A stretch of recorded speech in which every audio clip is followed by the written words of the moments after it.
Good evening, everyone. If we could take our seats, please, and we'll get started with this evening's meeting.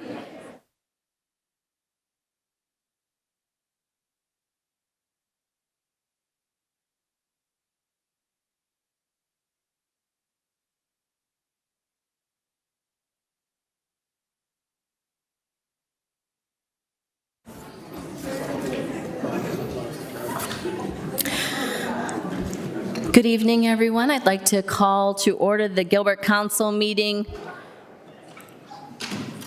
For September 6, 2022. The first thing we would like for this evening is a Pledge of Allegiance led by Councilmember Kaprowski. Please stand.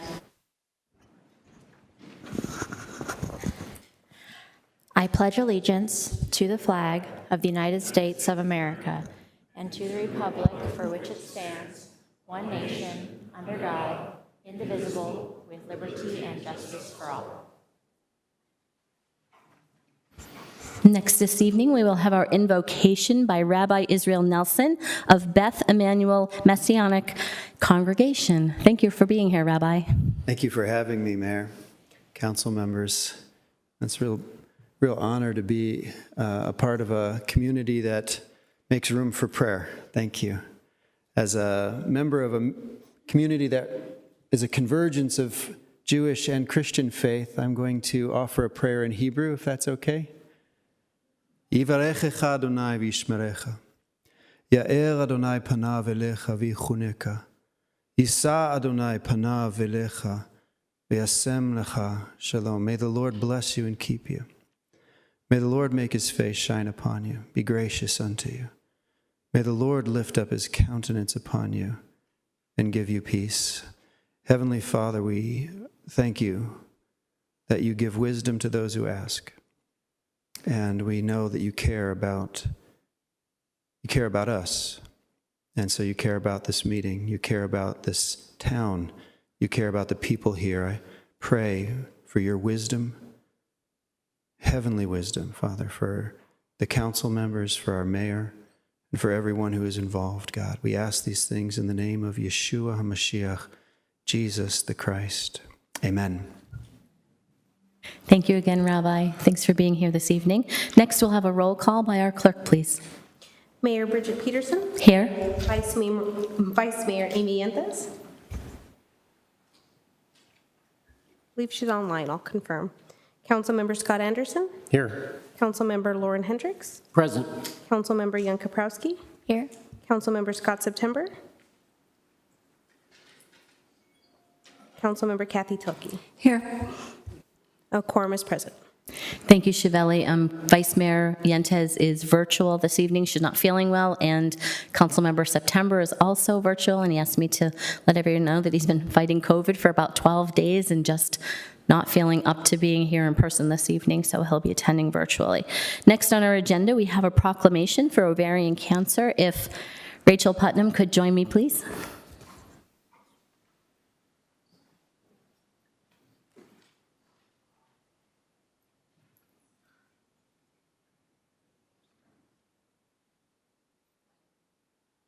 Thank you. I purposely wore it for you. She just said she likes my teal, and I purposely wore it because teal is for Ovarian Cancer Awareness. And I have a proclamation here, Ovarian Cancer Awareness Month, whereas ovarian cancer is the 5th leading cancer cause of death among women, and 2/3 of women who develop ovarian cancer are diagnosed after menopause at age 55 or older. And whereas due to vague symptoms and the lack of a reliable early detection test, only 20% of women are diagnosed in earlier stages, with most women diagnosed as stage 3 or later, when the cancer has already spread to the lymph nodes and beyond the pelvis. And whereas there are clinical trials being conducted to increase the research data on ovarian cancer, but educational awareness remains the best tool for early detection and increased chance of survival. And whereas Gilbert Water Tower will be lit teal this very night, September 6, 2022, to honor the lives lost, the noble fight of survivors, the education efforts and research initiatives for a future where women no longer lose their lives to ovarian cancer. Now, therefore, I, Bridget Peterson, Mayor of the Town of Gilbert, do hereby proclaim September 2022 as Ovarian Cancer Awareness Month. Would you like to say a few words? Thank you, Mayor. Really appreciate you guys being here and being so supportive of this proclamation. I think everyone's well aware that pink and October is Breast Cancer Awareness Month, but us Teal Sisters are really excited about the support that we have from you guys because this is such a terrible disease that affects a lot of us, and I just really appreciate it. And I am a one-year survivor, so I'm so excited to be here this evening. Thank you. Thank you. Thank you, and congratulations for being a one-year survivor. I know that it's not easy to have to deal with a disease like cancer. I lost my own mother to breast cancer, so if we could get a photo, I would love that.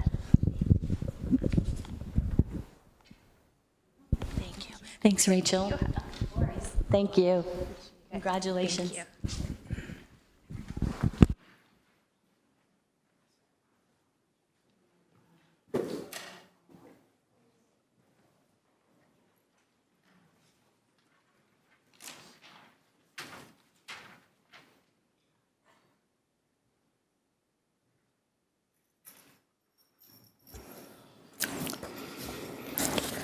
Next on our agenda, we will move to communications from citizens.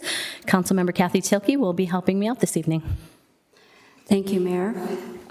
This is my first time overseeing this portion, so I'll appreciate your patience and guidance from those with more expertise. Thank you. First, I just want to note that if you're here for the rail discussion, that is 12A, and it is a public hearing, and so you won't be able to talk about that during communications from citizens. I think the mayor has several forms already, but I just wanted to make sure you knew that ahead of time. The procedure for addressing the council. The Gilbert Town Council values citizens' comments and input. Anyone wishing to speak before the council must fill out a request to speak card for each item they wish to speak on and submit it to the town clerk or place it in the bin in the back. So if you haven't done that already, please do so or let us know down front here. The communications from citizens portion on the agenda provides citizens an opportunity to identify for the town council matters of interest or concern related to town government that are not on the printed agenda. Under the provisions of the Arizona Open Meeting Law, the town council is prohibited from responding to issues that have not been properly noticed. Therefore, the town council may only listen to citizens who wish to address them on non-agenda items. We regret that the town council cannot respond beyond thanking you for your comments.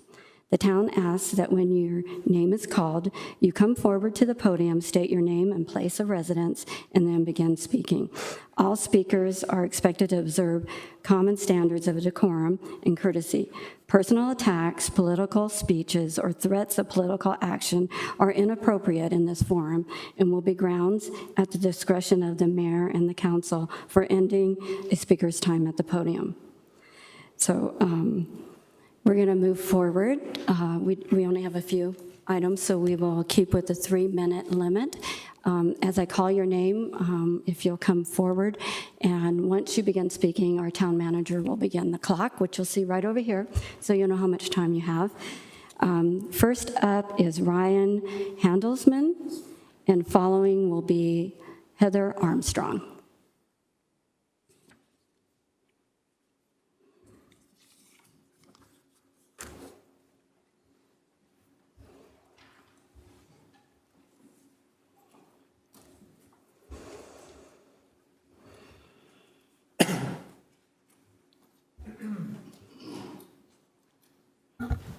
Ryan Handelsman, Gilbert, Arizona. Most people do not listen with the intent to understand. They listen with the intent to reply. To be frank, I question whether or not I should even speak tonight, as much of the conduct as individuals and as a governing body I see on this side of the dais suggests that you're here to satisfy your own agendas under the guise of being in the best interest of the people. I'm not against the growth of this town. In fact, I wouldn't be able to call this place home if it weren't for said expansion. I'm here to urge the council to simply slow down. Development is okay, but it needs to be responsible. Your decisions have lately been erratic, and albeit you're all riding the high now, well after your term in office is over, the residents are going to be the ones stuck with the bag. When I first noticed a lot of the frivolous decisions the council was approving when it comes to zoning requests and expansion of high-density housing, et cetera, I chalked it off as politicians simply not looking past the election term. Yet as new information continues to surface, what I would previously call and describe as careless action, I reference more often than none as potentially corrupt. The only two parties that stand to benefit from a lot of these decisions are the developers that are making the requests for these zoning changes and the people sitting beside you on that dais. It's obvious that a lot of your seats have been paid for by developers, as evidenced in the most recent list of campaign donors. I know Mr. September's not here physically tonight, but there's honestly no reason for him to be here physically, in my humble opinion. He was originally appointed by the mayor, and as the polling results clearly show, the residents don't want him in office. I'm not going to go into deep thought on the pilfering campaign signs, but the only logical explanation why he does continue to remain in office is that he has a commitment to developers to follow through on his end of a deal, or his end of a crooked deal that landed him over $40,000 in campaign contributions.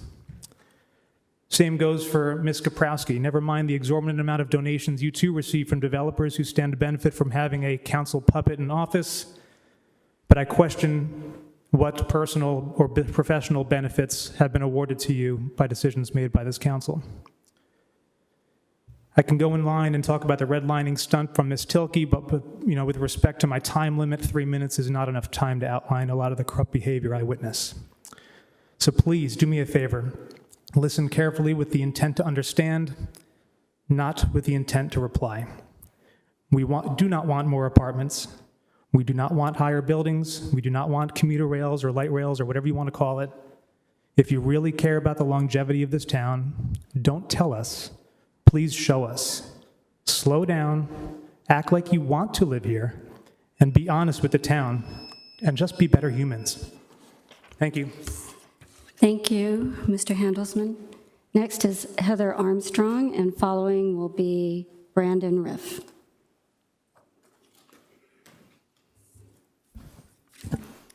Thank you for allowing me to speak. What brought me to Gilbert was just overall the community, the schools. This was a great place to raise my children and hopefully be in a place that we can be here for many years to come. But as we've seen the growth of the apartments and the large buildings, Gilbert is losing what it was known for. And now we're facing where there's going to be extremely large buildings that are going to be practically touching our neighborhoods. We're going to be turning into a place that looks like New York City instead of our small town of Gilbert. I urge you to consider what the residents are feeling as you go through and look through these requests for zoning for larger buildings, the light rail, and for you to think about what that future looks like. Thank you. Thank you, Ms. Armstrong. Brandon Riff, and following is Brian Mosley.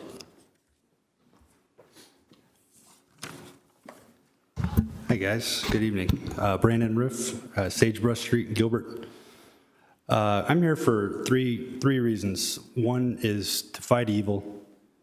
Second is to protect my family. And the third is to serve the community. So I am well-intentioned.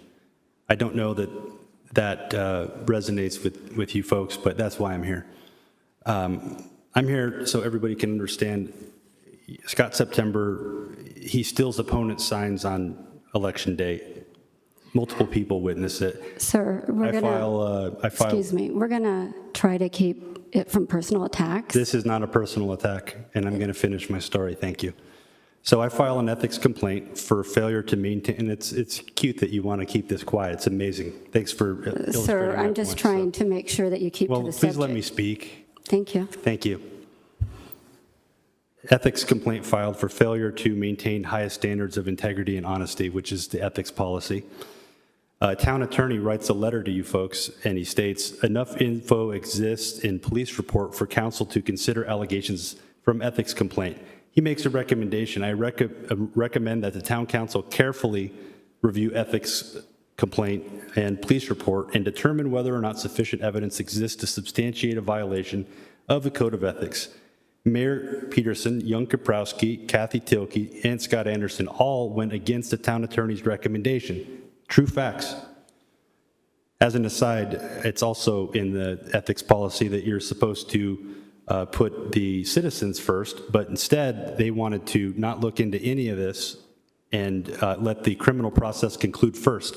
Problem with that is they referred it to the Maricopa County Attorney's Office, where there's a 6-month backlog. 6 months happens to coincide with the end of Scott September's term, and he was heavily funded by the developers. So when you guys shut everything down and don't talk about anything, what else are we to conclude?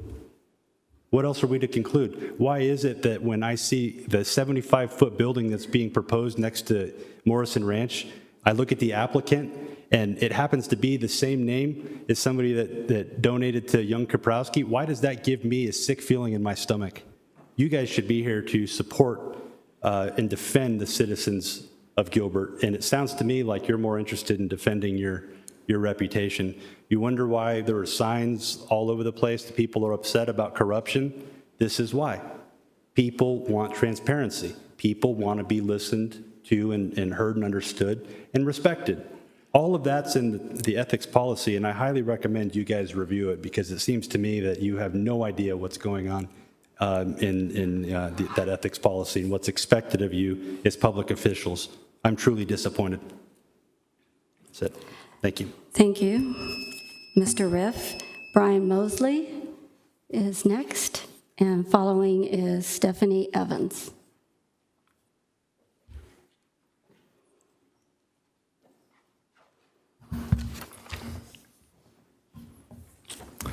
Hello, I'm Brian Mosley. I live in Morrison Ranch, just up the road on Power here. And I just wanted to say, earlier this year, the council approved the Heritage North project. Very exciting kind of multi-function extension of the successful Heritage District, and the many interesting, exciting things I think, as citizens, we all enjoy going down there.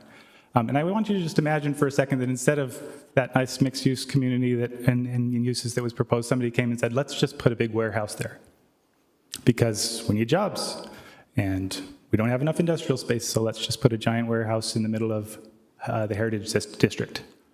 Obviously, that would have gone nowhere. And my hope is that when the proposal to make the ranch, carve up Morrison Ranch, the last half mile of it, and turn it into just the ranch, and turn its back to Morrison Ranch, and turn its back to the 20+ years of development and promises that the developers and that the town has made to creating a cohesive community, that you'll equally quickly reject it out of hand. It just makes no sense. No sense at all. It's being presented as if it's just realigning and moving some things around, when in fact it's taking the industrial use from 17, 18, 16% to over 90%.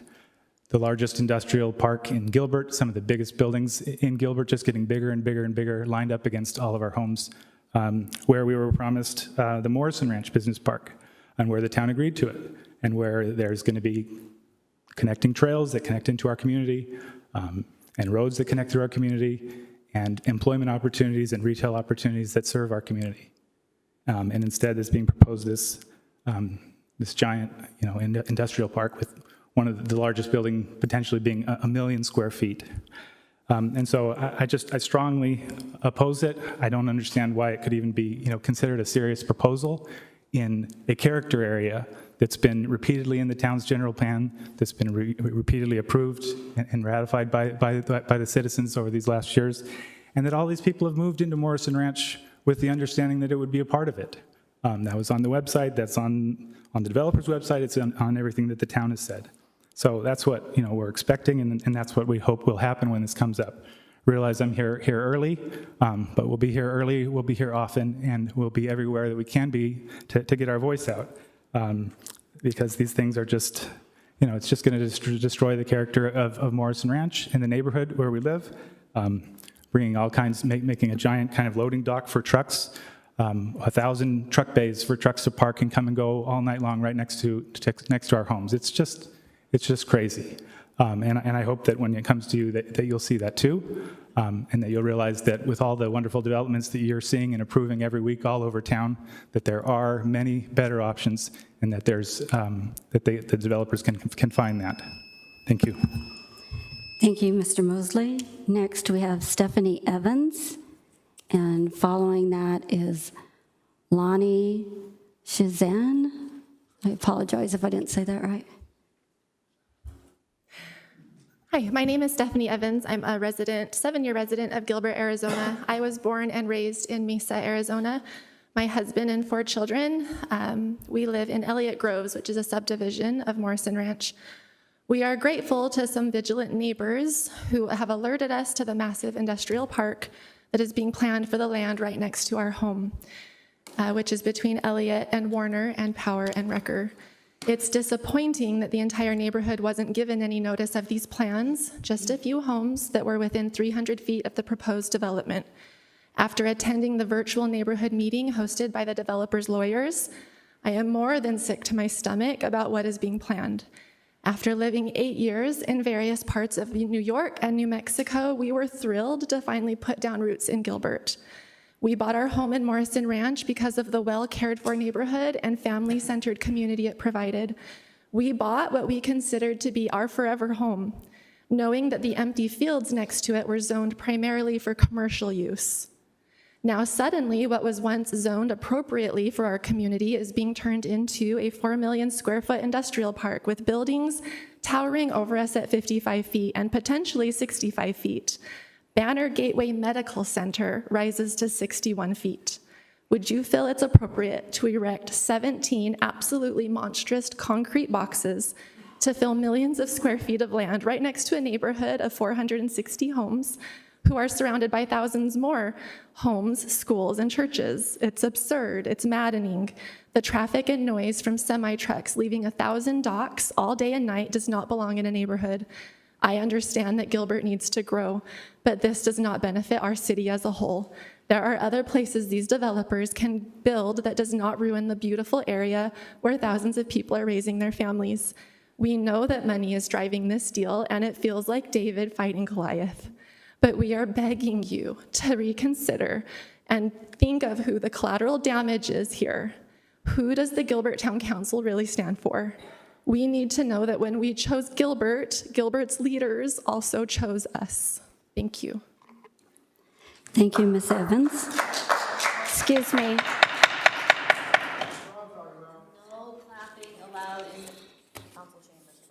We'd like to make sure everybody is heard. If we can't keep decorum, we'll have to close this portion of the hearing.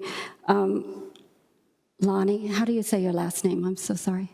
Chizen. Chizen, thank you. It's the New Yorker in me that would be, conveying. Thank you. Thank you. Good evening, Gilbert neighbors, and our elected officials. I stand before you all tonight to express my concerns, my fears and frustrations pertaining to new developments within our community. I'm a resident of Morrison Ranch, and for the past 18 months, I've attended multiple council meetings to sit and listen and hopefully understand. When my wife and I built our home in Warner Groves back in 2018, it was a dream come true. The most beautiful neighborhood in the most perfect town. We were living the so-called American dream. Now, I'm a capitalist, okay? And I'm all for growth, but growth in the right way. I have listened and watched as multifamily projects continue to engulf any open spot it can within our town limits. Look, I completely understand the need for more housing, and some of which should be small density multifamily. Heck, I make a living off selling technologies to the developers of these so-called multifamily properties. I do, however, believe that there needs to be a happy medium, a balance for everything. Now, it's my understanding that this new proposed site plan for Elliott Road between Wrecker and Power is moving towards what some would claim is light commercial. Since when is 4 million square feet considered light? How does this proposed industrial development plan fit into anything for which Gilbert was founded and built upon? Gilbert, in my eyes, was intended to be a beacon of hope and a standard of what a town or city should do, what it should grow to become. This proposed industrial nonsense is completely out of line with what Gilbert truly stands for. This is a complete disregard, in my mind, for the livelihood of the Morrison Ranch community and, quite frankly, the entire town. There is no town within this great nation which has anything industrial in size to this magnitude embedded and proposed so closely to residents' homes. I grew up in New York. The lady that mentioned New York before, the industrial doesn't live in New York, it lives in New Jersey, and nobody lives around those areas for a reason. So I ask you, I plead with you, I beg for you, don't allow this to push forward. Allow Gilbert to stay the community that it is. Proper growth. Like I said, I'm all for capitalism, but as mentioned before, slow and steady. Thank you. Thank you very much, Mr. Sazem. We will ask you to leave the room this evening. Carolyn Loader, are you here and did you want to speak?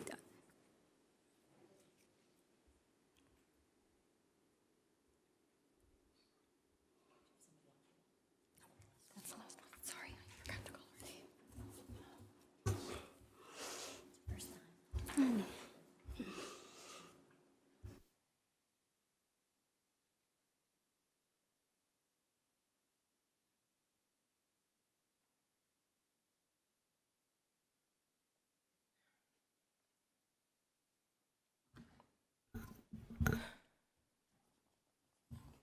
My name is Caroline Loader, and I've lived in the Spectrum area of Gilbert since 2004.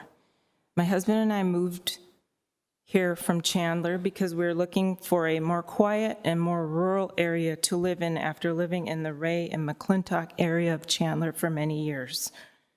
Back then, there were still quite a few farms and farmland areas in Gilbert, with housing developments scattered here and there as well, and the town of Gilbert still resembled a town instead of a city, which is what attracted us to the area. In the near 18 years since we moved here, we have witnessed the town of Gilbert change from a town to a city. The name town is still stuck back in the days when Gilbert really was a nice, friendly, quiet, semi-rural town with a rural feel to it. The town of Gilbert has morphed into something we never thought it would morph into, a city that really is beginning to resemble a newer version of the city of Phoenix or Scottsdale wannabe. All the cities in the Phoenix suburban area just roll into one another and are all starting to look pretty much the same, including Mesa, Tempe, Queen Creek, and Santan Valley. The same chain restaurants and big box stores, just general sameness all around. The urban sprawl just keeps sprawling, even though we are preached to that we have a lack of water and we are running out of water, and our water supply was just cut back as well. Yet every single city in this area continues to build, and build some more.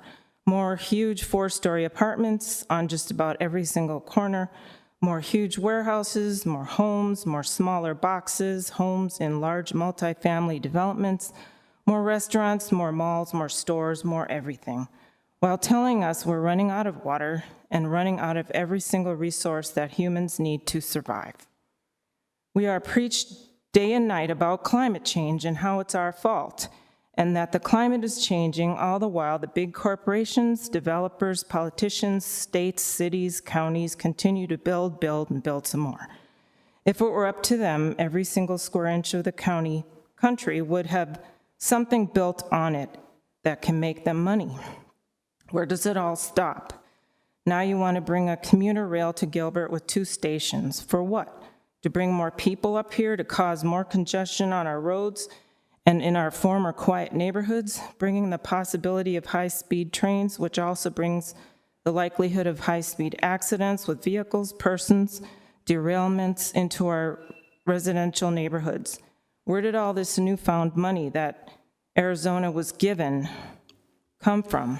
We have higher prices on everything, yet our government manages. That was 3 minutes? Oh my goodness.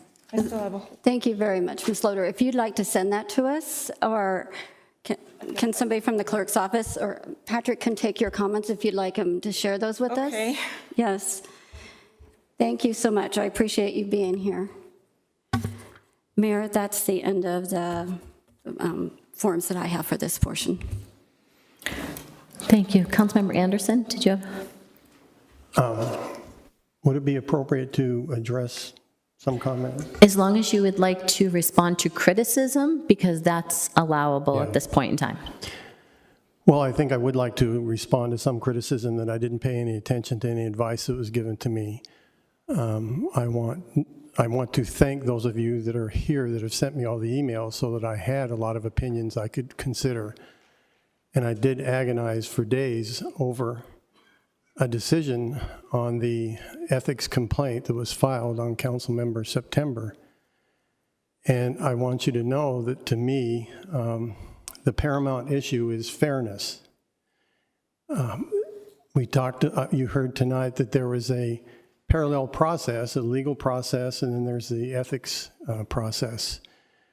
And fairness could not be had. I'd be asked to make a judgment, a fair judgment, when the person who's being accused will not even be able to testify per counsel advice, which, by the way, is his constitutional right. But the fairness issue is much more important. Any one of us here in this audience would want a fair consideration. The rule of law demands it.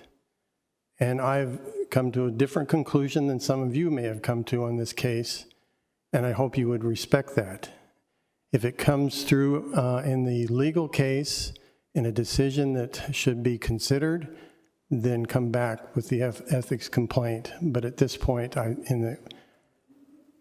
for fairness, I thank you for your respect, as I respect your opinion. Thank you.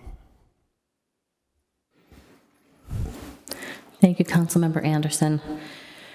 I'd also like to take a moment to respond to a couple of comments. I do appreciate everyone coming out and sharing their perspective on the situation.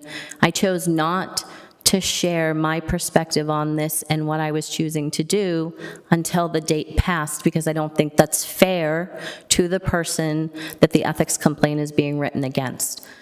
I believe that as mayor, I can ask to put it on an agenda, and 3 council members can ask to put it on an agenda, and I wasn't going to go out and tell anybody what I was doing. That would have been between me and the town clerk.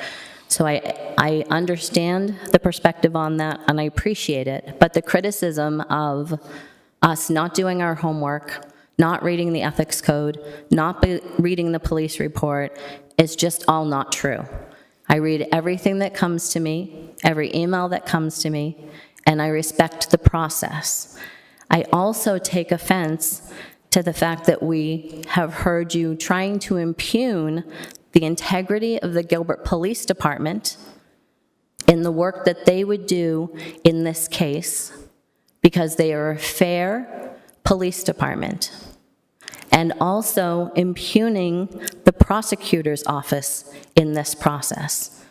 Myself and the members of this council never see any cases from the police department or the prosecutor's office to keep us fair and impartial. So the criticism that we have sent this to Maricopa County Attorney's Office is completely just false, because we never have a hand in any of that. Our town attorney's office doesn't have a hand in any of that. I wanted Councilmember September to be able to speak on this issue should it come forward, and as Councilmember Anderson stated, he would not have a fair opportunity to do that due to his own legal counsel during that situation. I appreciate everyone coming out to these public meetings and appreciate hearing from everyone. Please know that we are listening. You're not always going to agree with the way that we decide things. We're not always going to agree with you. That's part of this open process. I apologize that we can't answer the questions on tonight, but that's part of the process also under the open meeting law. As Councilmember Tilke stated, we're not allowed to discuss items that aren't on our agenda. And we'll move on to the rest of our agenda. Thank you.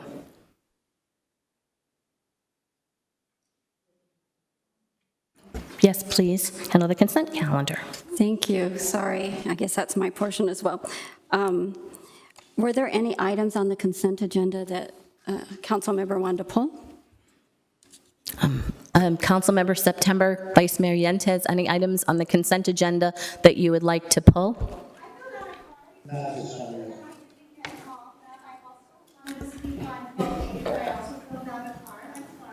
You filled out a card for 12A, ma'am. We haven't gotten.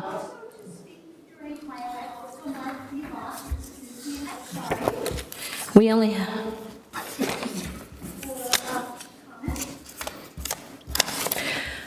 don't know how we handle that now because we've already made statements, and under state law, we're not allowed to make statements until after everyone has spoken during communications from citizens. And I don't, ma'am, what's your name?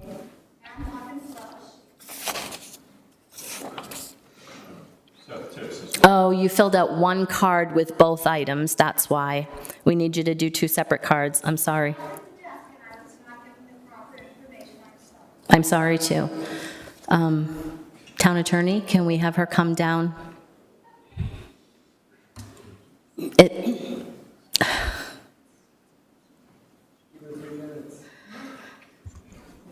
Mayor, Council, what you said is correct, that the open meeting law and the exceptions that allow, it's an individual right of council members to respond to criticism, direct staff, or to ask for an item placed on the agenda has to occur after all public comment. Since that already happened, we can't have any more communications from citizens, because that could be a potential violation of the open meeting law. Yes, because of the open meeting law and the way that that's written, you could potentially come down and comment on anything that I just said or Councilmember Anderson just said, and that would violate the open meeting law statute within the state of Arizona. I apologize for that. It has happened in the past that people have only filled out 1 slip. We apologize. If you come back in the future, please fill out 2, and we'll make sure you're heard during item 12A, ma'am. Okay, so I didn't hear any items being pulled from the council. So I would entertain a motion to approve. Am I doing this right? Okay. Oh. Councilmember Anderson has a problem with this voting machine. We might all need to be reset, Kelsey. Please, thank you. A timeout after a certain amount of time, and we might have just hit that. Okay. Where am I? Kelsey. I got you. Thank you. Oh, thank you. Did you already vote? No. Okay, hold on.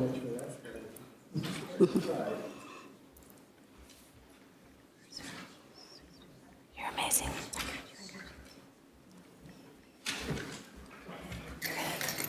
Thank you, Kelsey. Did you get a motion? No, I think I have to read all the items, right? You can just say all of the items on the consent calendar because nothing was pulled, correct? Right. Okay, thank you. So I'd entertain a motion to approve all of the consent agenda items 1 through 10. So moved. Second. With a motion and a second, would everyone vote, please?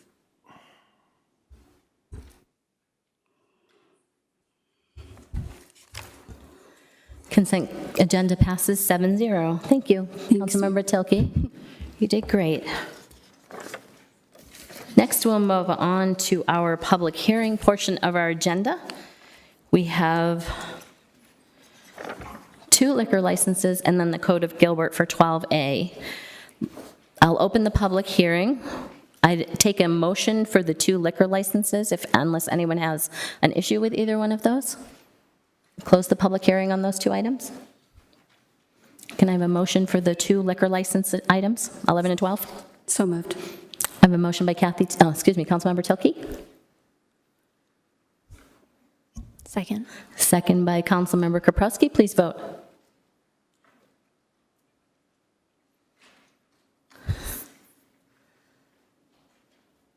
Motion passes 7-0.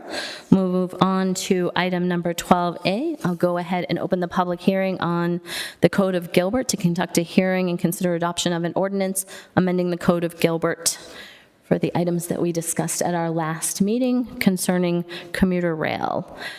Opening the public hearing, bringing it to the dais, because I believe this is a council action. Do we have the ordinance to put up on the screen or just in our own packets? Is that plenty? Do we have it just in the packet? Thank you. Okay. I just wanted to make sure. Thank you. Any discussion on this item before I bring up the public? No? Okay. I will go ahead and bring up the members of the public. Point of order, Mayor, before we start this. I have a question probably for Mr. Payne, I would suspect. As I'm reading the packet, this agenda item has changed quite a bit from what it was when it was discussed 2 weeks ago. pretty much everything that was in it has been taken out. When I read how this was placed on the agenda, per our own bylaws and guidelines, it says Section 1-91 of the Town Code authorizes the town manager to place an item on the council agenda at the request of at least 3 members. On August 2nd, Vice Mayor Yentes, Councilmember Hendricks, and Tilke filed a request with the town clerk asking that an ordinance prohibiting local participation, 2 things. 1, prohibiting local participation and local tax money from being used to fund the construction, maintenance, or operation of passenger rail and light rail be placed on the council agenda for consideration. So it's my understanding the way this got on the agenda is 3 council members requested it to be placed on the agenda. Since I was one of those council members, I have the form that's titled Future Council Meeting Agenda Item Request. My understanding it was signed by 3 people and counterparts. I only have the one I signed, and I have the one Vice Mayor Yentes signed, but I'm assuming Councilmember Tilke would have signed the same one, or it wouldn't have become an agenda item. The item description says ordinance prohibiting 2 things. Ordinance prohibiting 1, local participation, and 2, local tax money being used to fund construction, maintenance, or operation of passenger or commuter rail. When I look at the revised ordinance that we are looking at tonight, it only covers 1 of those points. I don't see any justification for this to be on the agenda unless, contrary to the mayor's numerous comments 2 weeks ago that she opposed light rail, that she changed her mind and she chose to put this on the agenda as opposed to 3 members. This is not the item 3 members proposed to put on the agenda and should not be on the agenda tonight, in my opinion. Mayor, Councilmember Hendricks, just to clarify things, the mayor had no discussion. I don't think he even saw the new ordinance until it was published. So just to clarify that. So what happened here, and it was kind of unique, and this is not something we've dealt with a lot. We had that original ordinance, the original request that you referred to. We had a study session on it, which is not typical for what we do with 3 items, right? 3 council members requesting an item. We had a study session, there was a discussion, and this revised ordinance came out of that. It was proposed by Councilmember Tilke. I had sent the draft to Vice Mayor Yentes and asked if she had any amendments or any comments on that, and that's what got published, and that's why. If council wants to discuss that original ordinance as proposed, it certainly can be agendized, and a motion can be made to approve it in that form, or if there's a motion for this one, then it can be amended in that form. So that's why that happened. I just want to place on the record that I disagree. 3 members requested an item to be placed on the agenda. This is not the item that was requested to be placed on the agenda. Another item that was created by potentially 1 council member, and as you say, perhaps a 2nd council member looked at it. At the most, 2 council members suggested that this ordinance or draft of an ordinance be placed on the agenda. That is not qualified to be an agenda item. This is not the item that was approved by 3 members. There's only 2 ways this item can be on the agenda. Either the mayor takes credit for it, or 3 members have to approve it. Chris, if I may, the item that I signed and spoke with Vice Mayor Yentes was to place this on a public hearing so that we would have a discussion on that item. And that's what we had at study session. During that conversation, there was a lot of what I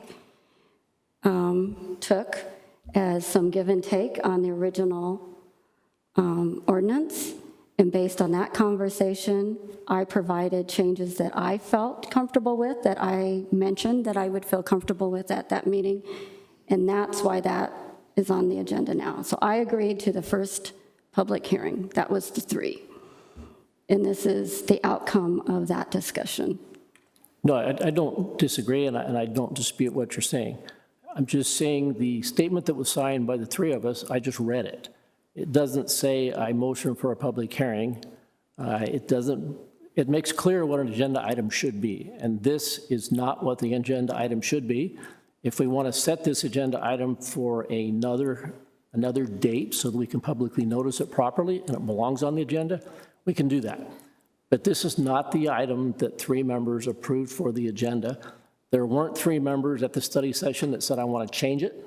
and said they want to do it. So there's only two ways it can happen. Either 3 members have to motion to put it on the agenda, or the mayor has to take credit for it. This is not an appropriate item. It was not approved for the agenda, and it's a violation of the open meeting laws. Councilman Hendricks, I would say that if you feel that this doesn't need to be on the agenda today, then we can remove it. I have no problem with that. But what I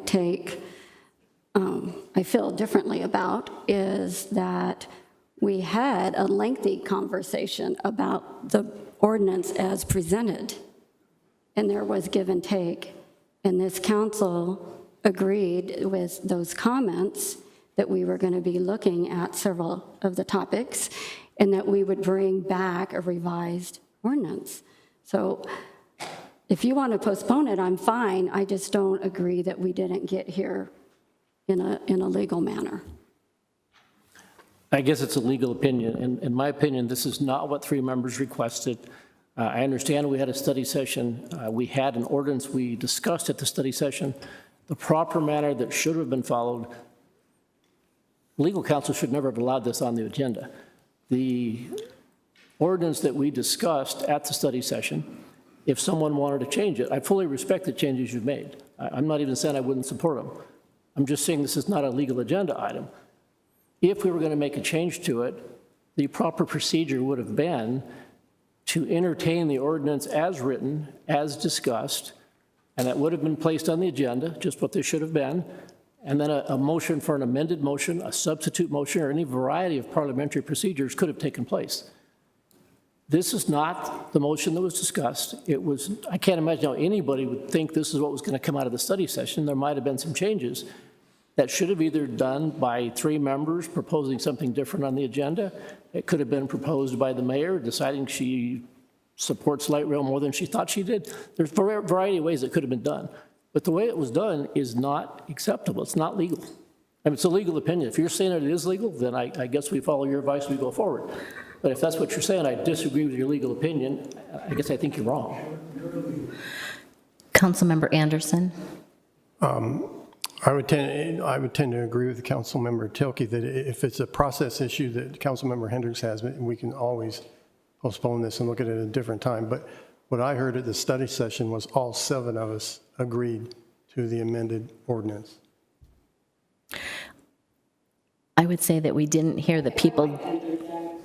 Yes, go ahead, Vice Mayor. And part of this is my misunderstanding because I conversed with Chris and I did ask whether we could entertain multiple versions, and perhaps it was my misunderstanding of his answer. I thought the answer was clear that we could. So I didn't see an issue with the ordinance that was originally proposed or, considered for dialogue at the study session, as well as an alternative version and a debate pros and cons. So I was a little confused as to why the original version wasn't included, but that's now I understand why. I did not have to read a meeting as far as consensus about what was proposed. It's hard to do when you don't see something in black and white and everybody's just kind of having a dialogue about it. I would much prefer to table this and regroup because having just one version of this to consider and trying to make an amendment that would be somewhat complicated to reinsert all language back, I think is kind of muddies the water for everybody who's attending the public hearing. That study session wasn't a public hearing. It was time for us to have a discussion, but the public could not talk about it. So I'd love to reset this issue and get some clarity for everybody and come back with maybe a rebooted version or just throwing it out there for consideration.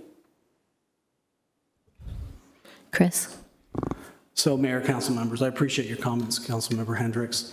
A couple things. One, there's not an open meeting law issue because what was noticed is what it is, and that discussion could occur under open meeting law. If anything, there's potential procedural concerns that you had brought up. So I was just speaking with our town clerk, and I agree with Councilmember or Vice Mayor Yentes that if there's not a meeting of the minds here, what ordinance should be discussed, that it should be continued, and I would recommend that the 3 council members that wanted to go forward need to revisit what version do 3 want to sign on to bring forward for council discussion. Because as staff, we have competing versions. We don't publish 2 versions or multiple versions. We bring one forward, and there does need to be a consensus among the 3 of which one it is. It sounds like that's not the case now. So I would recommend that this get pushed, and then the 3 council members can get together and decide what version they do want to agendize, and we can go forward at that point. Procedural question from my perspective. If 3 council members are working on this together, then I can't see this or give input for it because that would be 4 people and an open meeting law violation. That's correct. That's why you or no other council member saw any drafts of anything. That's why I didn't see it till it was in the packet when it was published. Thank you. I would be happy to take the suggestions of the council. Would you like to still allow the public to comment on this evening, or do we just want to table this item and figure out which version of this ordinance that we will be bringing back in the future if we do? I would love to hear the public's feedback. I had one. Anybody else? I agree with Vice Mayor Yentes. Okay, we have the public hearing open. I will call down the few speakers that we have, and I'll start with Aaron Accurso. Next will be Jack. Sorry, I can't read your last name. Maybe my glasses will help. Starts with a P, Platak, and then Ann Hawkins.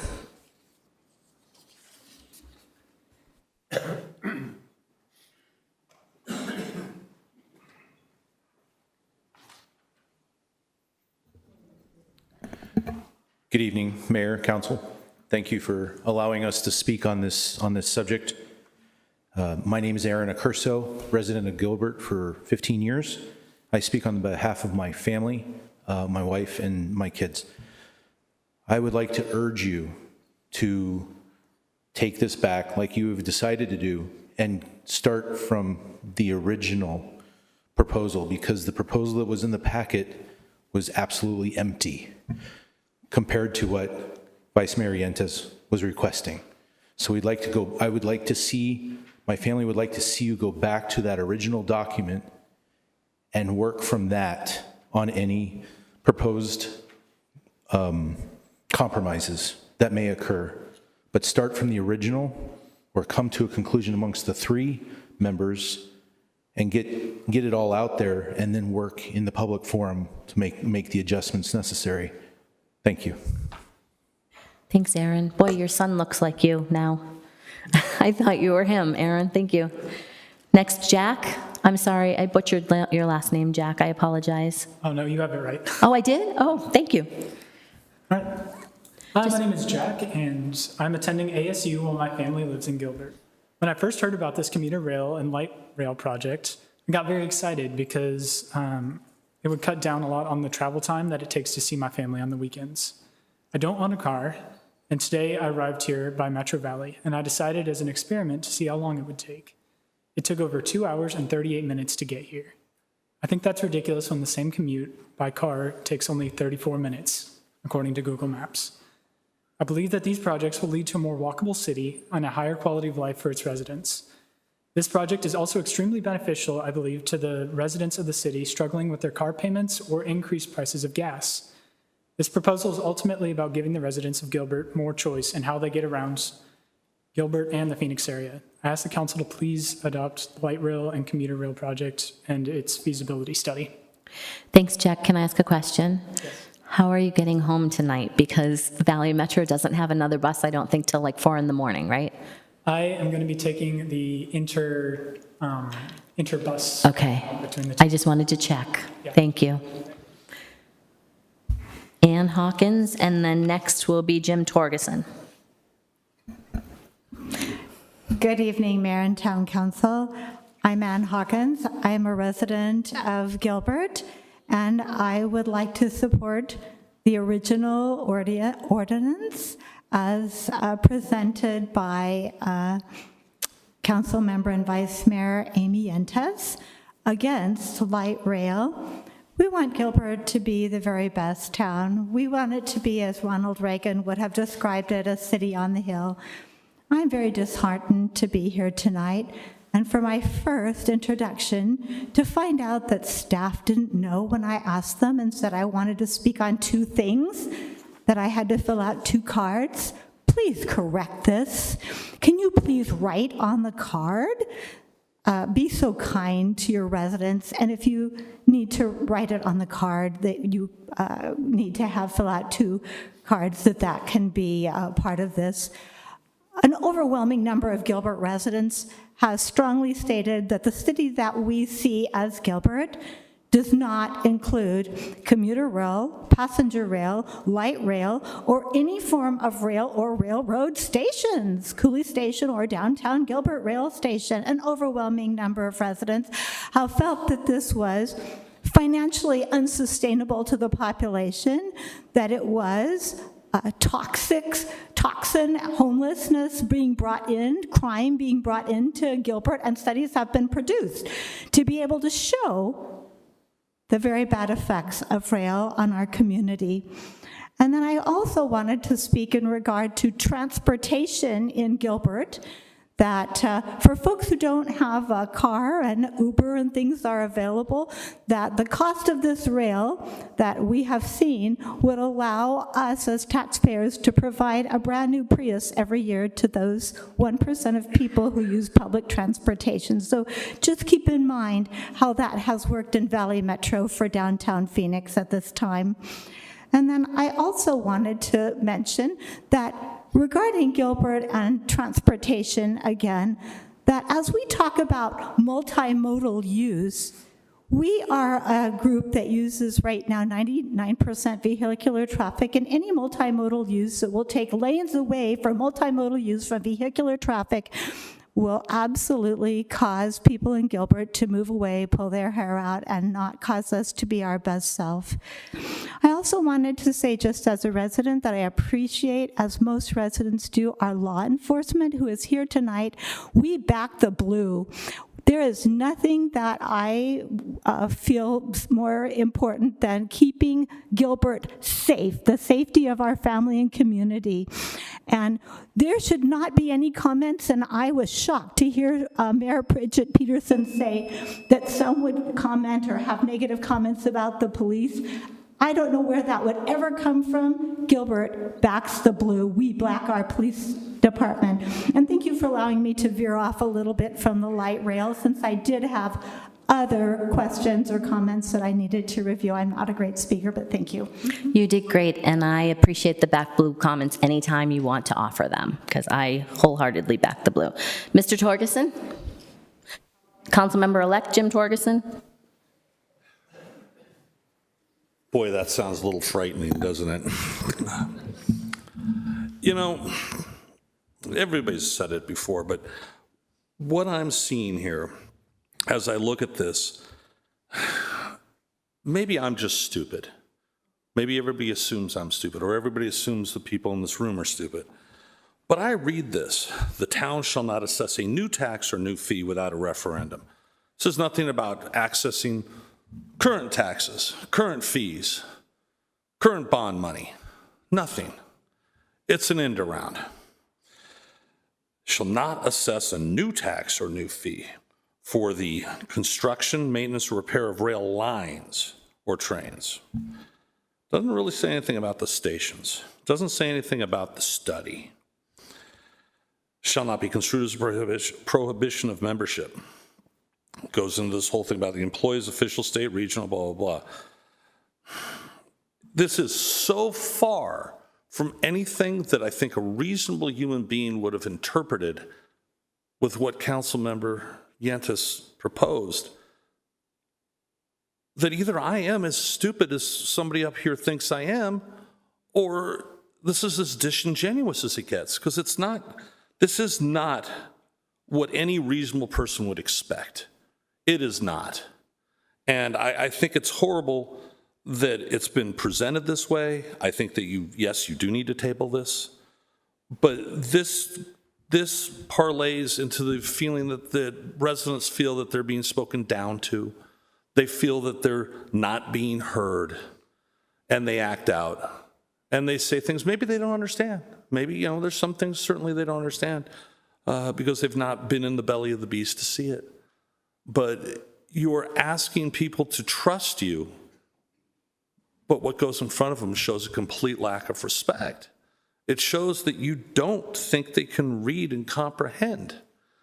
And the disrespect showed to the people of Gilbert, it goes back to what a gentleman said at the last meeting. You want respect, but you're not showing it.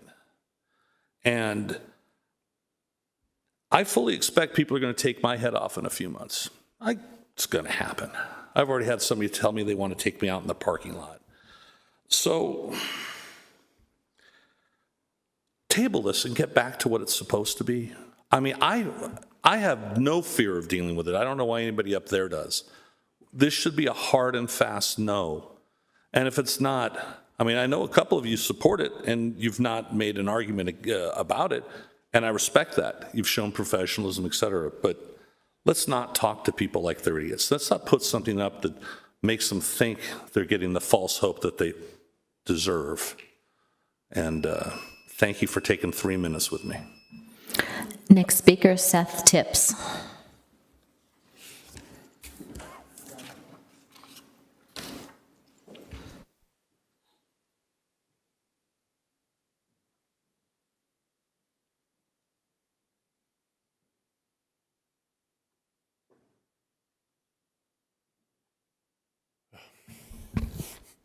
It's a little short for me.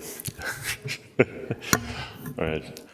Well, I'd like to thank everyone else for their comments on this. I have to say I was surprised to find that this was not the... Can I just get your name and the town or city? Sorry, Seth Tips. I live in Gilbert. Thank you.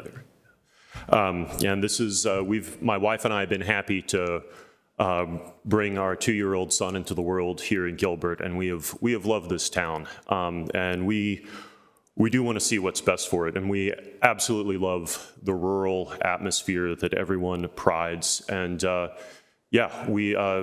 think everyone in the room is right to be concerned about growth. I believe everyone is right to be concerned about changes that aren't considered well. However, it should be noted that this is primarily a suburban town. And by rule, most suburbs in the United States do not generate enough revenue to replace the infrastructure that they rely on for transportation, for water, for schools. And as painful as it is, that's probably going to require change for almost every suburb in the United States of America, not including Gilbert.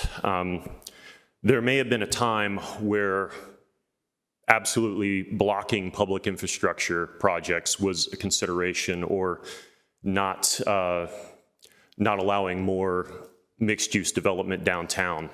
But we do have to make sure that we actually have the budget to support and subsidize, in most cases, as most suburban homes require, the kind of living that the citizens that are already here want.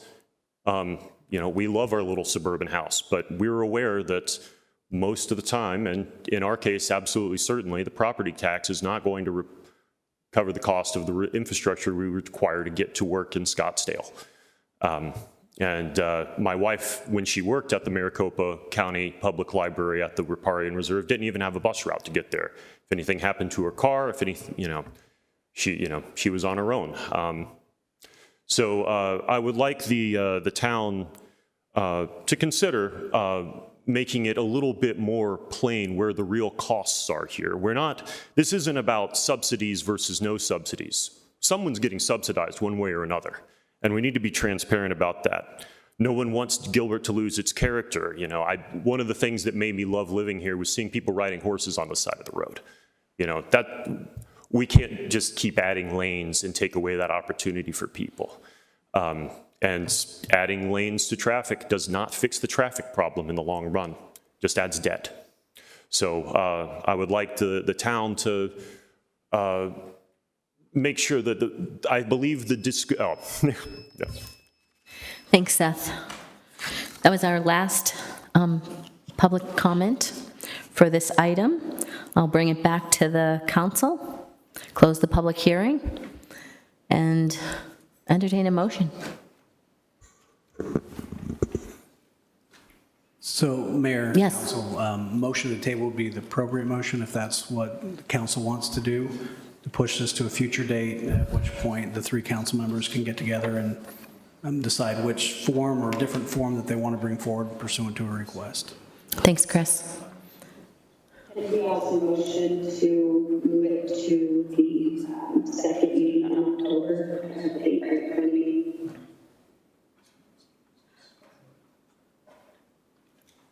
There's only, Vice Mayor. I think there's only one meeting in October. I think it's the latter part of October. Okay, how about November 1st? So we have a motion to continue to is the meeting on November 1st, Vice Mayor? Yes. Thank you. I don't have my calendar open. Thank you. Motion to continue to November 1st. Mayor, just procedurally, I just want to make sure that we don't want to continue this item, right? No. This ordinance as proposed.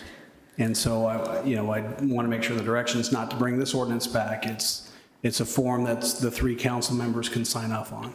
So, Vice Mayor, would you entertain tabling this item and then working with staff and 2 other council members to bring something back to a future meeting? A motion to table this item. Thank you. Second. We have a motion and a second. Please vote.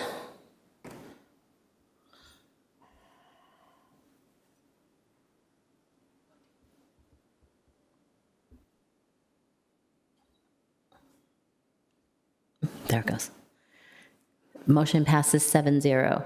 So to be clear, we are tabling the item that is in this packet right now, and council members, 3 council members, should they choose, will work together on bringing something back to a future meeting.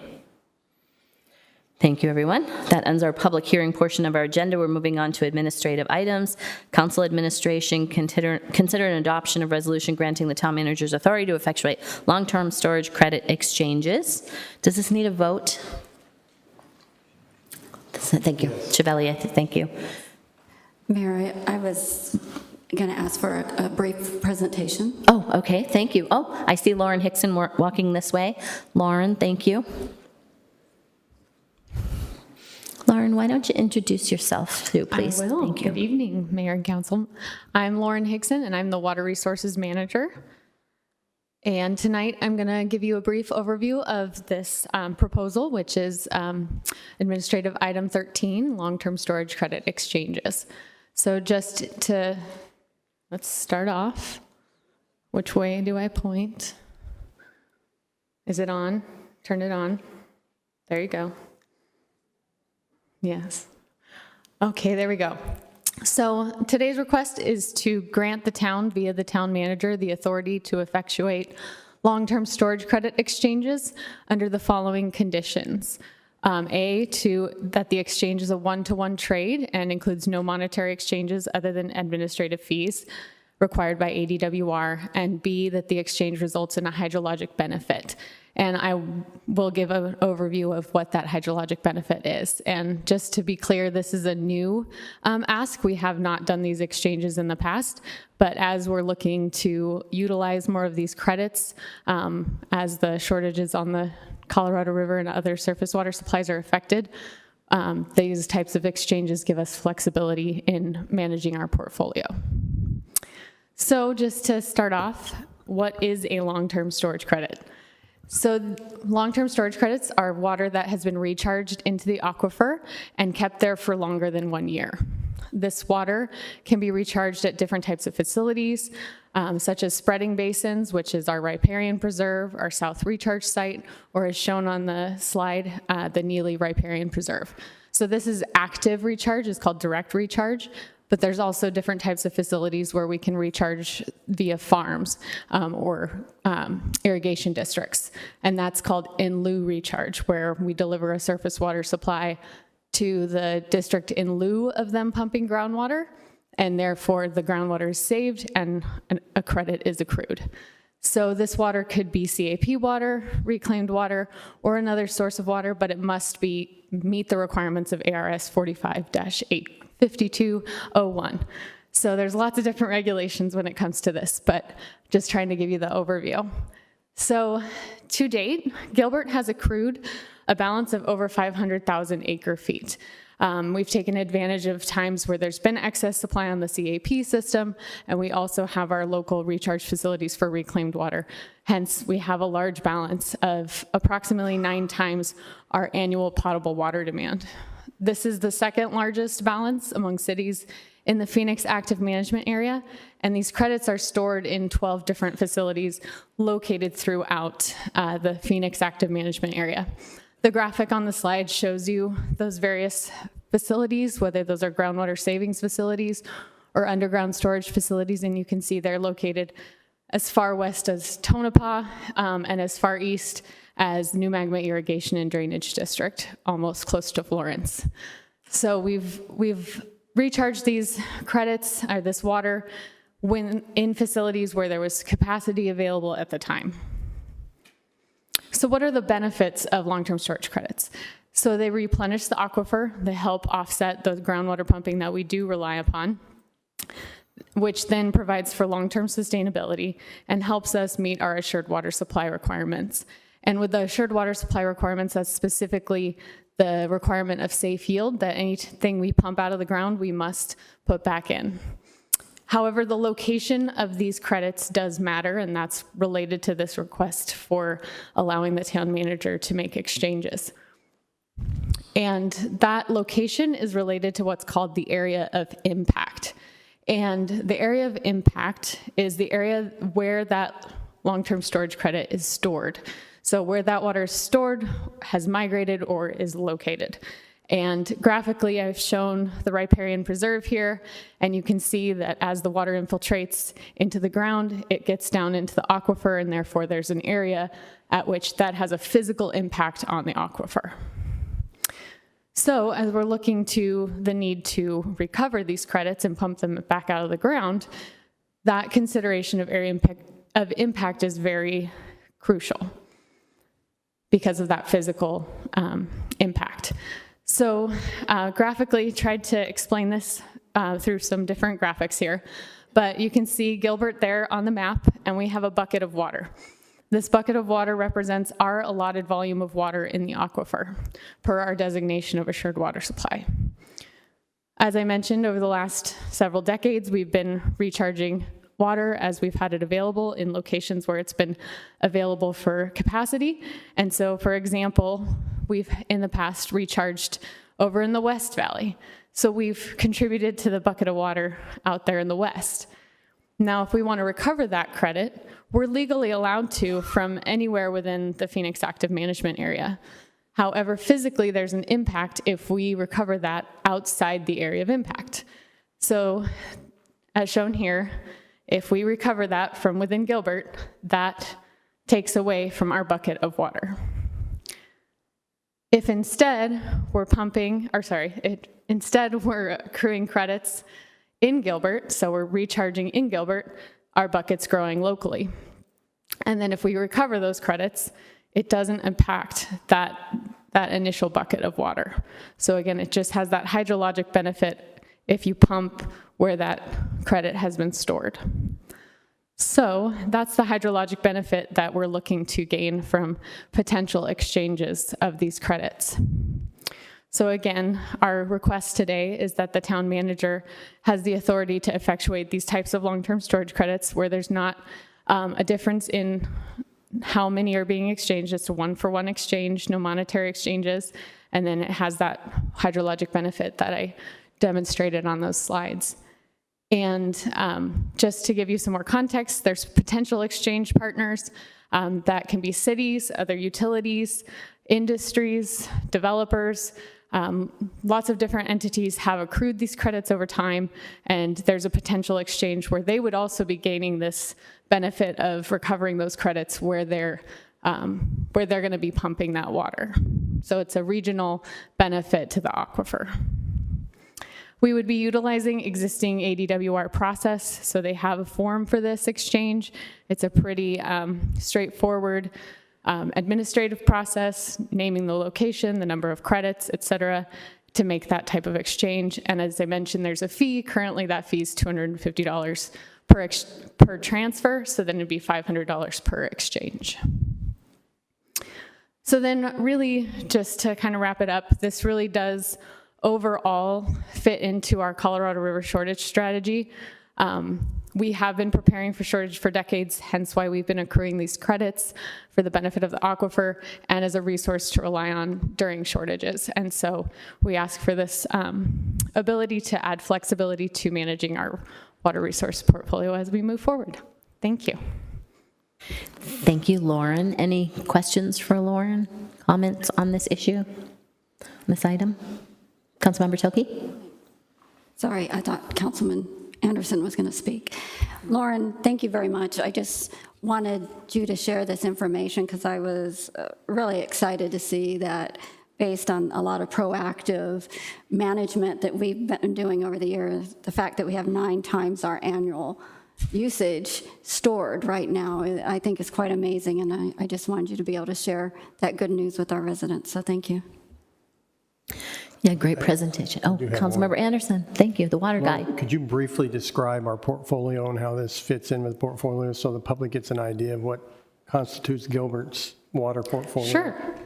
So we have, our entire water portfolio includes Colorado River water, salt and Verde water, groundwater, and reclaimed water. And so Colorado River water makes up about 30%, same with salt and Verde supply, and then reclaimed water around 15%, and then the remainder, 23 or so, if I'm getting my math right, I might be a little off there, a total of 100, is groundwater. However, if we're pumping that groundwater, we have to have those credits to offset it. So that essentially, that groundwater is credits. Yeah, water is a very interesting topic when you're talking wet water, dry water, paper water, credits for water. It's very in-depth, and I don't know that people are actually able to grasp it all here in Arizona. It took me a long time. But all of this it is all about that wet water eventually. Mm-hmm. So having this exchange and that ability to do that is really making sure we have that wet water. Thank you. For the long haul. Yes, thank you. We appreciate that, and our residents do too. Any other comments? You're so far away. Any other comments? Thanks, Lauren. Appreciate that. Thank you. Yes, ma'am. We need a motion, please. I'll make a motion to approve item 13. Second. Have a motion by Councilmember Tilkey, second by Councilmember Anderson. Please vote. Motion passes 7-0. Moving on to item 14, boards and commissions. Consider approval of the bylaws of the Veterans Advisory Board effective September 6th, 2022. Councilmember Tilkey, would you like to take this and make a motion perhaps, since you're one of the liaisons to the Veterans Advisory Board? Yes, thank you, Mayor. Mayor, excuse me. Yes. Thank you, Mayor, Council. If I may, if you want to have any discussion on these items, there's 3 items related to the Veterans Advisory Board, so I recommend you take 14, 15, and 17 together, and then if you do want to have a discussion or bring the board members up, you can do it all together. Thank you. We have item 14, consider the approval of the bylaws. We have item 15, approval of the Veterans Advisory fundraising and program and authorization of special revenue contingency. And we have item 17, which is under policy items, to consider approval of policy 2022-03 regarding fundraising by the Veterans Advisory Board. Veterans Advisory Board is a very different board from the other boards and commissions that we have in the community. It will be doing its own fundraising and had to have its own bylaws and fundraising instructions and policies in place before that could happen. Should we bring Les down? Could I ask Board Member Les Pressmick to please come down to the podium, and maybe you could give us a short update of this process and some comments from the board on behalf of the board. Thanks, Les.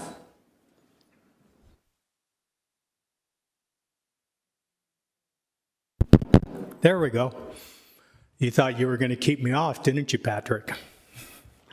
Thank you, Mayor and Town Council. Yeah, we're before you with these 3 items this evening I do want to say that this is not the only board or commission that you have with bylaws. Parks and Rec Advisory, for example, has bylaws.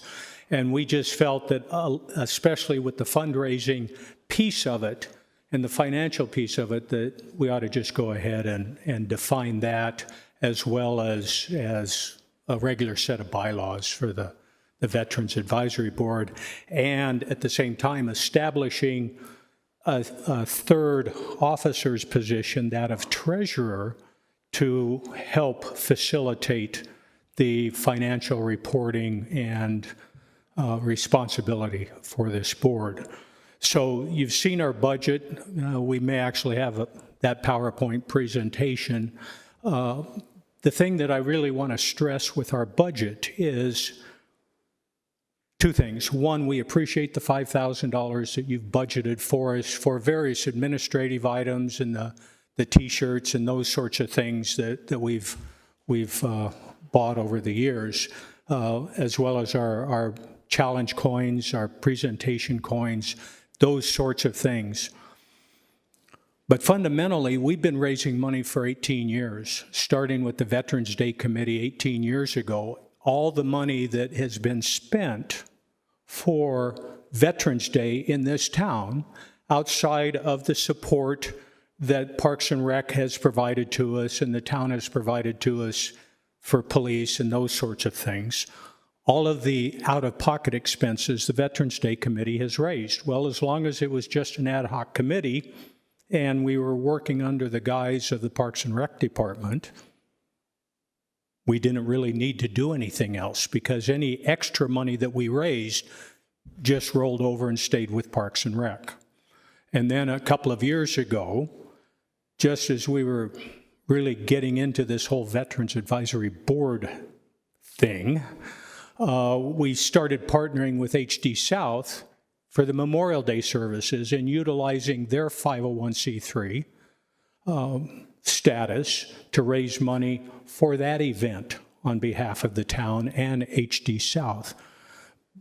But as we formalized the Veterans Advisory Board, we realized very quickly that we could no longer operate and did not want to operate that way. We wanted people to know that when we raised money for veterans events and programs in the town of Gilbert, that there was one entity that money was coming to, and that money would stay with those veterans-related issues instead of, again, anything that we raised over and above what we spent for Veterans Days stayed with Parks and Rec, for example.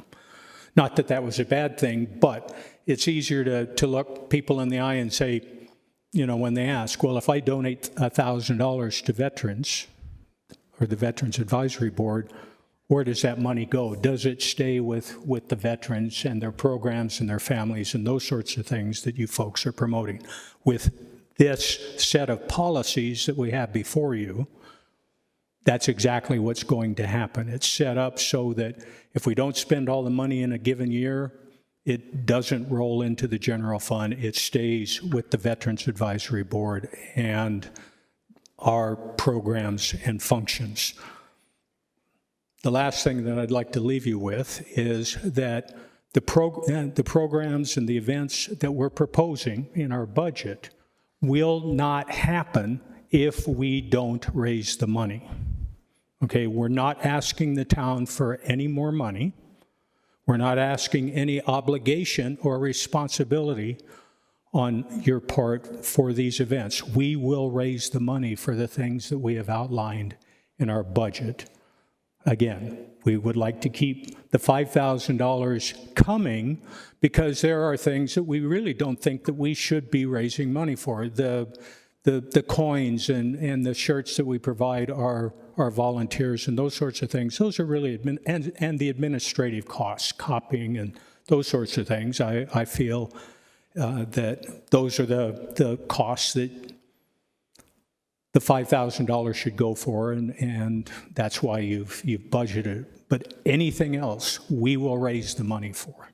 So with that, if you have any questions or that I can answer, I'll be happy to take those now. Thank you, Les. Appreciate it. Any comments or questions?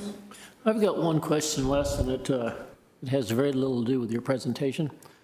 I got a text about 2 hours ago while I was sitting here, and one of the high schools in Gilbert is giving a 9/11 ceremony or presentation, and they sent me a text and said, do you know any veterans? The 2 we had showing up can't make it. I'm wondering if you could help me find a couple of people that might do that.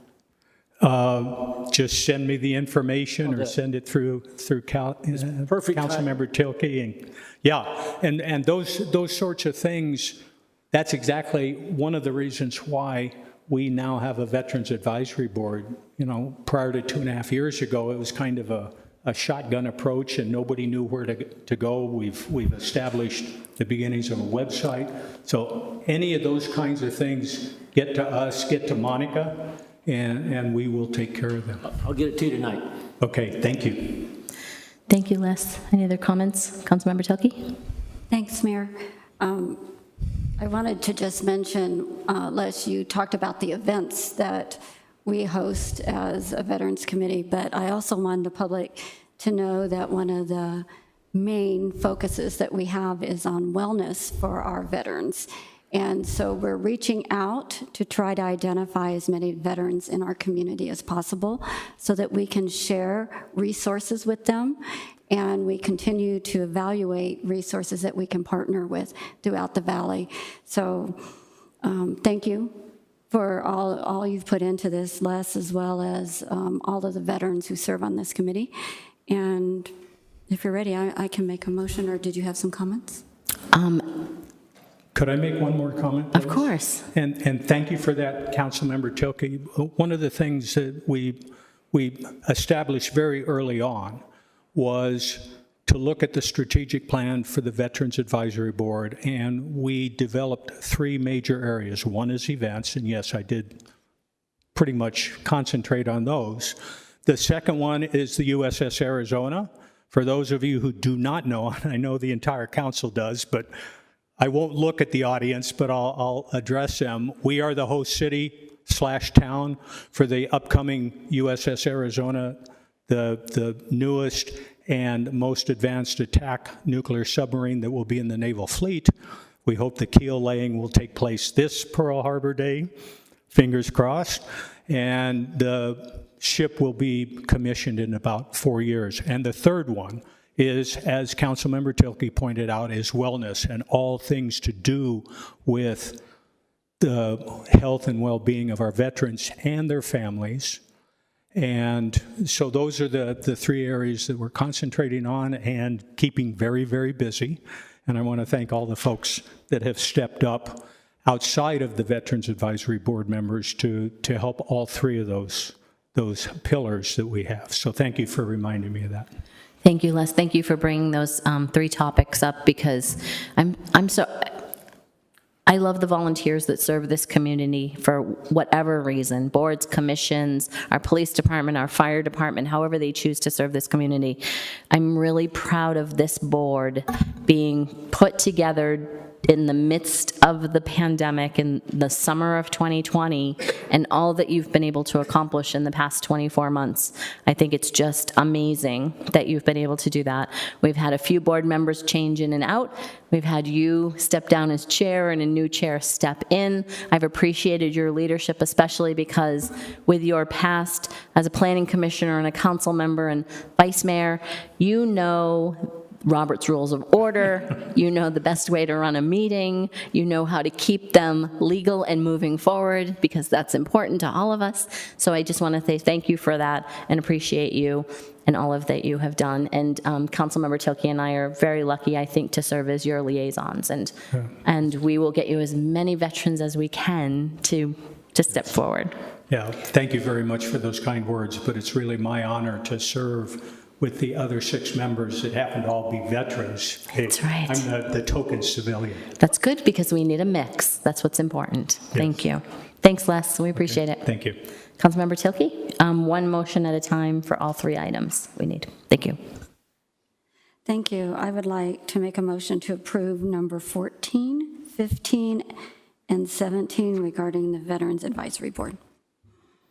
I will second that motion. Please vote.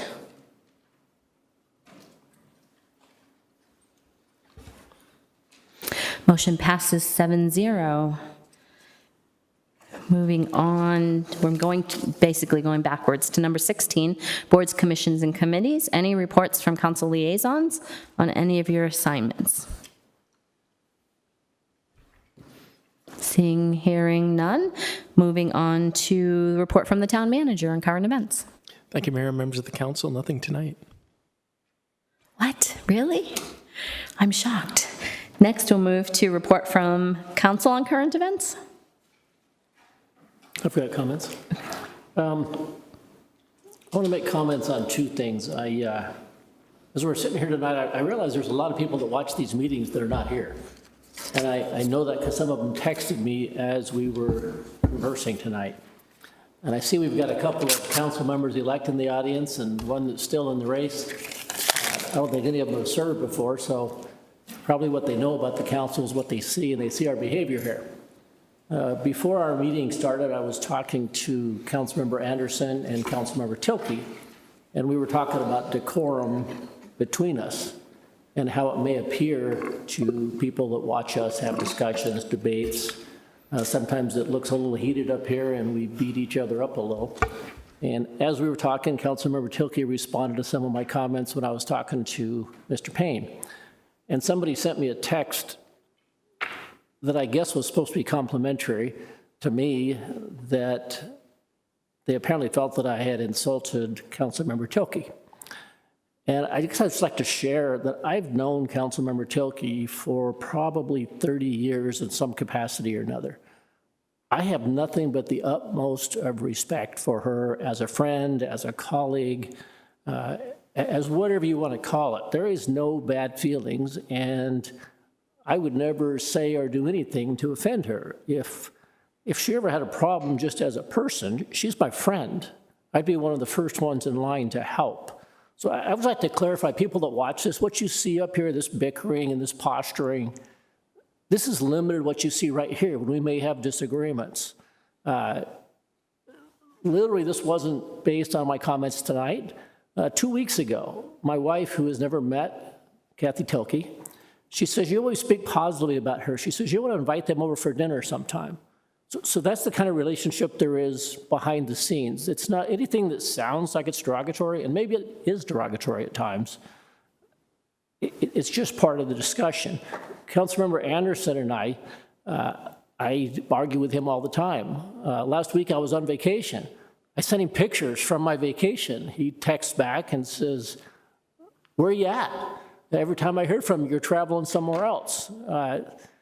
This bickering that you may see from us, there is no personal animosity for the most part up here. Most of the people on this dais are my friends. I would call Kathy Tilke my friend. I would call Scott Anderson my friend. I interact with Amy Yentes all the time. And that's not to say there aren't other wonderful people up here, but there's 3 or 4 that I talk to on a regular basis, and I'm friends. And anybody that perceives any comments that I make toward them and thinks there's some animosity between us is just plain wrong. And I want to clarify that. And I'd be happy to apologize to Councilmember Tilke if I needed to, but I think she probably already would know I wouldn't have said anything to be offensive to her. I've known her long before I served on this council. And even if we disagree, that's fine.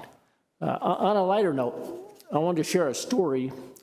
And I know most of the people here have left, but I know there's a lot of people watching this meeting. And I want to talk about some of our solid waste people that drive some of the trucks that pick up our trash.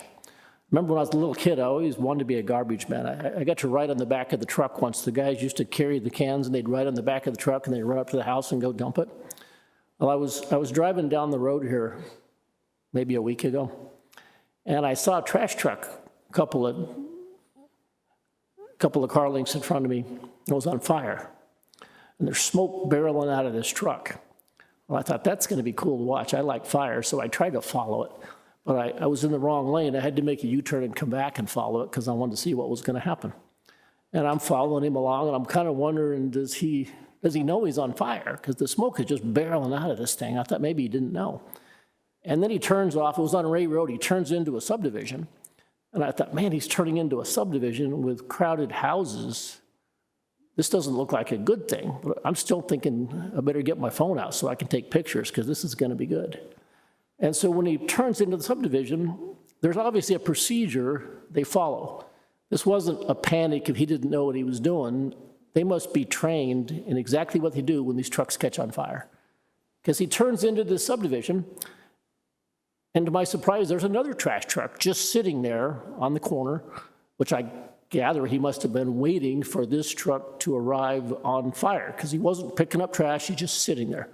So this truck pulls in, he backs up in the middle of the road, and he proceeds to dump his truck. So you've got this trash truck. In fact, I took pictures of it. It's pretty cool.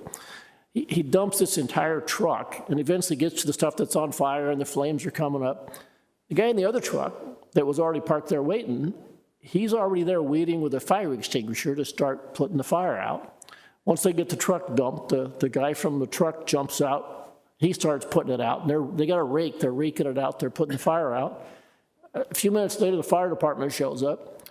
And then something shows up with a front loader to load the trash back up that's now been, the fire's been extinguished. It was like watching a symphony, just this well-trained operation that could have been a mess, but it was just fun to watch because they were so organized, they were so on top of it. The police showed up and told me to get out of there, I was in the way. Everything about it was just so organized and orchestrated. It was just really impressive. And that's probably with many, many areas of the town that people are highly trained to do their jobs in things that don't happen every day. We just don't realize it, but it was really cool.